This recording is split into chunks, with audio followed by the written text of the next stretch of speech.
Hindalco Industries, in collaboration with Xynteo, recently hosted the Exchange 2024 in the national capital, which brought business leaders, policymakers, thought leaders, and entrepreneurs for perspective-shaping conversations, shaping action-oriented solutions, and to accelerate India's ambitions for an inclusive and planet-positive future.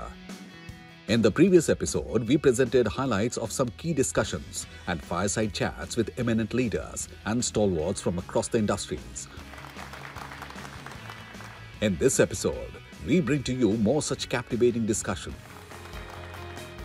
The opening address was followed by the first panel discussion titled "What's in Store for Good Growth in India at 2030", which was moderated by CNBC TV18's Parikshit Luthra. Over the years, there's been a lot of talk about making India a $5 trillion economy. The finance minister recently said that we'll reach that target by 2027. That's 2 years later than the original target of 2025. But the fact is, it's no longer a matter of debate whether we will get there. We will, of course, get there sooner or later. But the fact is, how do you reach there sustainably and make sure the growth is inclusive and planet positive as well? So I won't waste any more time. Let me kick this discussion off, and we'll begin with the World Bank Country Director, August Kwame. August, let me begin by asking you about your own ambition for the World Bank, for finance, public or private, for India at 2030. Is there a vision that you're working with? Where the government or the private sector expect the government to be a partner in PPPs, for example. The return could be high, but maybe the volume is very large also, or maybe the private sector wants to make sure that the policy framework is there is visibility and the government can have a skin in the game. So we provide financing for those. But beyond financing, we work with the government on the policy framework also and on the regulatory side, because as we all know, those of you in the private sector in this room, you invest because you want to have a high return, and you invest because you want the policy environment to be clear. You invest because you think that if something goes wrong, the government will have regulatory and measures to protect society, to protect your investment. So we also work with the government on the policy side. Regardless of what we do on the World Bank side, I would really suggest that we all realize that the challenges are big, the investment needs are big, and therefore we need to ensure that the private investment is encouraged. And that we use the little resources we have, the limited resources we have on the public side to stimulate that. Mr. Java, let me begin by asking you about the role that businesses have in driving economic growth, and how do you drive economic growth of businesses, of the Indian economy, by also making sure that we are people and planet positive? Yeah, thanks, Parikshit, and very happy to be here and amongst a really stellar panel. I think the genesis or the starting point of Hindustan Unilever is that what's good for India is good for HUL. So we know that as a country, and we all talked about its great future, that we as one of the leading consumer goods companies with deep reach are definitely going to benefit from the prosperity that we'll see across the country. And the arc of being the third largest economy is, as you said, it's plus minus 2 or 3 years, but we're going to get there. So really it's for companies like us to lead the way in how should that development happen, and how can we as businesses, not just us but also as a coalition of partners like this, work with the government, work with the civic society, work with communities to make sure that the impact of that is good, because if communities are healthy, the climate is healthy, the country is healthy, we will also prosper. So in that sense, we're all very, very symbiotically connected. And I'm very proud that last 3 or 4 years and the team is right here, and I feel really good about the work that they've done. Ashish Dhawan, if I can come to you now. When we look at the Convergence Foundation, you've done a lot of work across sectors such as air pollution, sports, education of school-going children, women for that matter. Give us a sense, and you've been hearing our panelists, what are some of the milestones that we can set for ourselves till 2030? So firstly, I think we can raise our ambition in terms of economic growth. So while we may be growing at 6-7% and it's fastest in the world, we have the potential to grow at 9 to 10%. And this is our moment to do so, and I'll explain why. So I think firstly, raising our ambition. I think part of it will come from getting more of our states to be more pro-growth. I mean, if you look at India, there are states like Tamil Nadu, Telangana, Karnataka, Gujarat, Maharashtra, Haryana even, now UP, that are pro-growth. They want to seek investment. They want to invite private business, FDI. They want to create jobs. They want to make investment. I mean, UP just announced in their budget 2 lakh crore for CapEx. They want to provide incentives to industry, etc. But there are many states that are economically dark, which are not focused on growth. I mean, half of India, actually. And I think if we can get them to become more pro-growth oriented, we can easily grow much faster. Poonam Mutreja, if I can begin with you. Poonam Mutreja, the Executive Director of the Population Foundation of India. Something that Ashish touched upon is training your labor workforce, training your women. Recently, the World Economic Forum said about India that in India, there is no shortage of opportunities. What there is a shortage of is possibly of skills. How do we leverage our demographic dividend? This is something that you've worked on a lot. What are some of the milestones that we need to work for 2030? We have this large young population that is aspirational. We first have to meet and understand their aspirations. The young woman today postpones her age at marriage. She doesn't want to marry early and have babies as soon as she gets married. So we have an increase in age of marriage. We have women wanting fewer children, even though everybody thinks women want endless children. An average Indian woman does not want more than 1.8 children. So we have to deal with those opportunities that come up where women are going to have less burden of caregiving for the children, and women are aspirational, and we have to create jobs. We don't have to only do skilling. We have to empower them. There's a digital divide. There are so many barriers. We have to deal with the digital divide. We have to deal with the gender digital divide. We have to deal with not just empowering, but opportunities for women to have, to get skills that are market ready. And women in the informal sector, young girls, are not going to accept being underpaid. Thank you so much, Auguste, and thank you very much to Ashish, Mr. Java, and Ms. Poonam Mutreja as well. Thank you very much for the audience for joining us. It's indeed been a masterclass, a pleasure. Thank you. Following the power-packed panel discussion, the event witnessed a very special conversation titled Boosting the Building Blocks for India at 2030 between Suman Beri, Vice Chairman Niti Aayog, and CNBC TV18's Parikshit Luthra. Thank you very much, ladies and gentlemen, for joining us through the day and joining us this afternoon as well. And we have got a great and esteemed guest with us, Mrs. Suman Beri, the Vice Chairman of Niti Aayog. And Niti Aayog really is the government's think tank.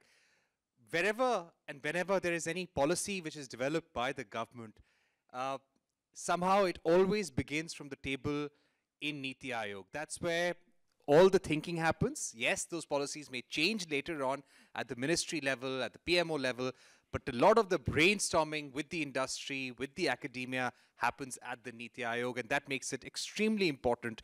And it's an honor to be speaking to you, sir. You have been speaking about a new paradigm for the economy. Give us a sense of certain new development initiatives, a certain new thinking approach that we need to bring in as we think about the economic growth of India all the way to 2047 and maybe in the short term for the next 5 years. Parikshit, thanks, and I'm grateful to you for anchoring the session, but also to Xynteo for allowing me to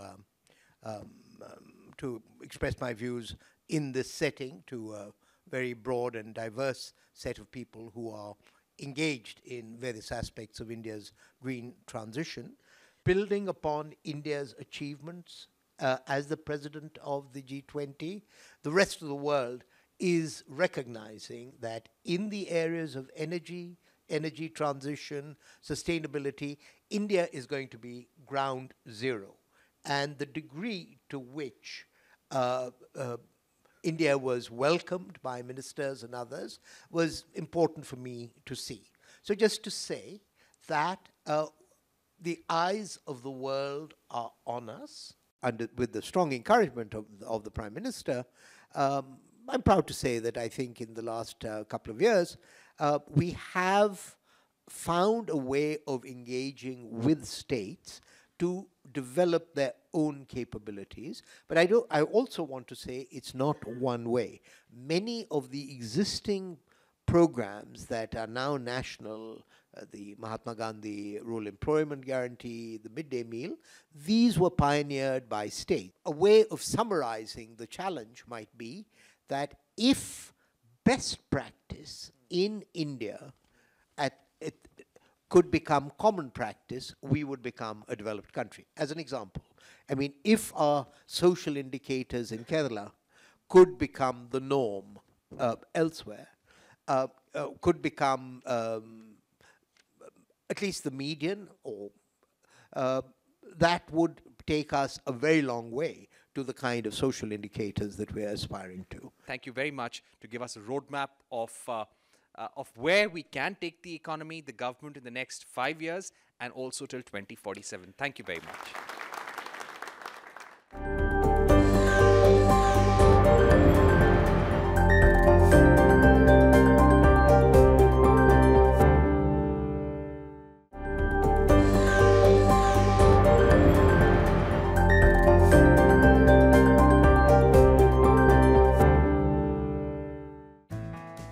The event also witnessed some very stimulating one-on-one conversations with entrepreneurs and leaders on translating ideas into action.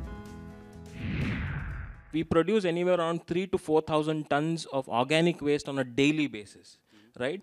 And here on the other side, we have GAIL, who's selling natural gas, and they sell about 300 tons on a daily basis. If you convert every bit of the organic waste streams that are just the city producers, they can replace about 30%, just in Bangalore. And it's the same in every city. Whatever the sales are happening on the natural gas, it's a straightaway replacement. If you look at the global attention of something need to be done at this stage of time, then G20 has played a very important role to make everybody think that our goals are much more aligned to actually achieve climate goals. When we talk about clean energy and clean financing for, let's say, the EV sector, the answer to that is that it applies across the entire life cycle, right from manufacturing, which would, for example, entail everything from batteries to users actually buying an EV to what happens to the vehicle at the end of life. One of the key highlights of the event was an engrossing panel discussion titled Ensuring Good Growth Through Collaborative Leadership, moderated by Mridu Bhandari from Network 18, which deliberated on the transformative power of collaboration. Neena ji, thank you so much for joining us here today. First up, you've had a career of over 40 years wearing different hats: actor, director, production, author. You've dealt with people of diverse backgrounds.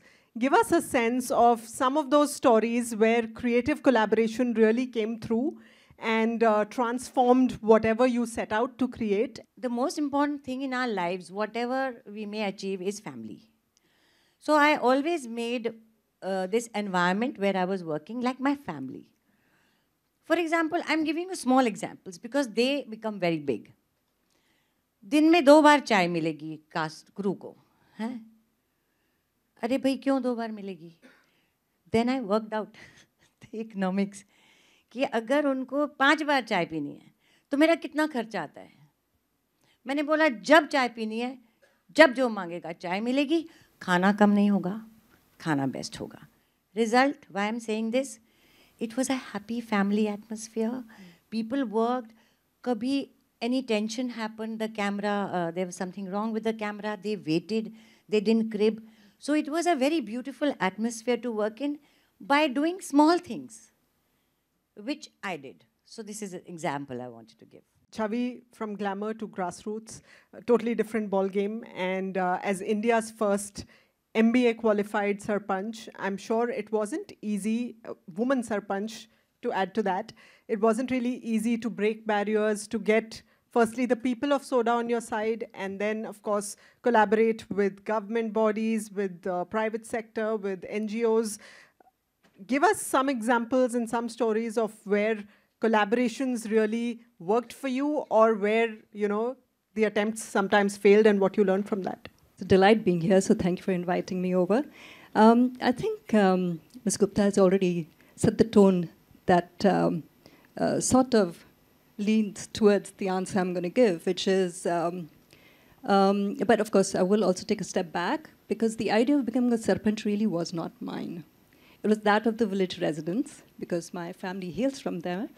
That does not mean that I grew up in the village. I did not. I'm a very urban girl, which I'm hoping you'd be able to tell. Unfortunately, people don't see that.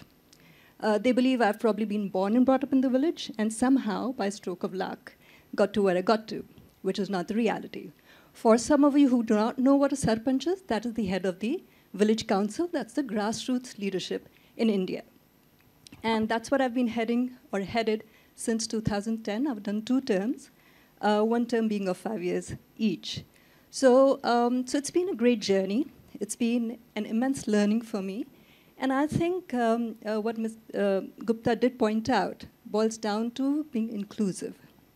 When you are inclusive, and when you think of people the way you would think of people within your own family, everything falls in place. So, General Hisnain, if I can come to you, you have served some of the most challenging situations in India and abroad, from J&K to Sri Lanka. You've done on-ground tactical operations. You've also done strategic decision-making. And of course, the Indian Army is known for its legendary discipline, and more so the Garhwal Rifles, if I may say so.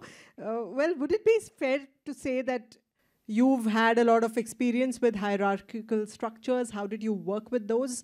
And how did you really, walk that tightrope between being disciplined to the T while also providing flexibility to your, comrades, so to speak? You see, in today's world, for example, you're seeing what's happening in Ukraine. You're seeing what's happening in Gaza. These are, you've come back to conventional wars, shooting at each other, but they are really hybrid in nature. And your decision-making, your direction, etc., cannot be hierarchical. It cannot, because you only get fleeting moments in this in which you have to take your decisions. So let me bring that example to our own fold in Jammu and Kashmir, for example. You would be surprised. In Jammu and Kashmir, there was a time when intelligence gained by the intelligence agencies used to flow down to our units and the subunits on the line of control by mail. There was no email. It was to go by mail. So for a potential infiltration likely to take place on the line of control, if it is going to take place tonight, you would find the unit getting the information 4 days later. Because it's gone by mail.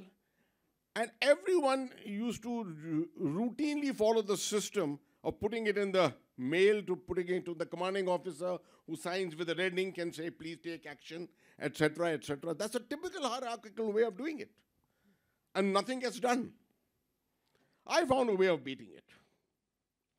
I found a way of beating it by simply saying, at 6 o'clock in the evening, what I know must be known to the last man on the ground on the line of control by 12 o'clock at night.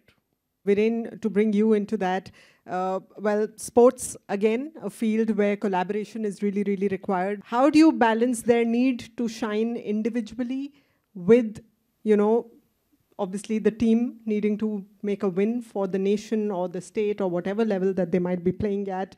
And give us some examples of collaboration that have really transformed, the fields that you cater to. Sure. First of all, thank you, Xynteo and Aditya Birla Group for inviting me for this conference. It's great to be here. In sport, when you watch on TV, it's actually very different from when you actually play on the ground. For example, the speed and intensity of the match. And also when you look up watch on TV and you actually on the ground, the challenge is so different. So actually got me thinking, do we prepare well in the right manner? Do we have the right coaching? Do our coaches understand modern training methods, training technology? Because the dichotomy in India is where the money and the structure and the coaches are, the hunger and the fire and the talent is not there. Yeah. And where the talent and the hunger and fire is truly there the structure and the coaching and the systems. And we got to find a way to collaborate and manage the system. And I have to say that Tokyo Olympics, there's been a marvelous collaboration between the government, sports federations, NGOs like OGQ. Tokyo Olympics was best ever. Commonwealth Games 22, best ever. Asian Games 23, about 6 months back, best ever performance. Well, it's been absolutely fantastic having all of you here. We've run out of time now, but thank you so much for sharing your very, very valuable insights on collaborative leadership and all that we can all do in our respective fields, taking lessons from the luminaries here on the stage. Thank you so much. Huge round of applause for our panel, please.